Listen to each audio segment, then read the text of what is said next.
গরুর মাংস আর বাঁধাকপি দুইটার কম্বিনেশন কিন্তু অনেক টেস্টি একটি খাবার, অনেক মজার একটি খাবার।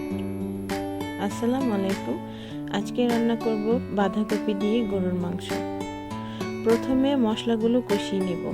এখানে পেঁয়াজ, তেল, কিছুক্ষণ পেঁয়াজটি ভেজে তেলের ভিতরে তারপরে মশলাগুলো দিয়েছি। মশলাগুলোর ভিতরে আছে আদা বাটা, রসুন বাটা, হলুদ, মরিচ, ধনে, জিরে, এগুলো সবগুলোর গুঁড়ো আর গরম মশলার গুঁড়ো, যেটার ভিতরে গরম মশলা সবগুলো আইটেম মিক্স করা আছে। এগুলোকে কিছুক্ষণ কষিয়ে সেখানে আমি 1 কেজি পরিমাণ গরুর মাংস কষিয়ে নেব।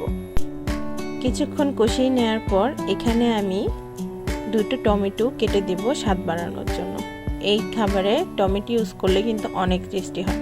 আর হ্যাঁ, মশলাগুলো কিন্তু আপনাদের মাংসের পরিমাণ অনুযায়ী নিতে হবে, যেভাবে আমি নিয়েছি। এখন দিয়ে দিচ্ছি বাঁধাকপি, যেগুলো আমি আগে কেটে ধুয়ে রেখেছিলাম। সবগুলো বাঁধাকপি দিয়ে কিছুক্ষণ ঢেকে দেওয়ার পর আমি এটাকে নাড়াচাড়া দিয়ে দিব, যাতে সবগুলো ভালোভাবে সিদ্ধ হয়ে যায় এবং গরুর মাংসের সাথে মিক্স হয়ে যায়। আস্তে আস্তে এগুলো সবই সিদ্ধ হয়ে যাবে।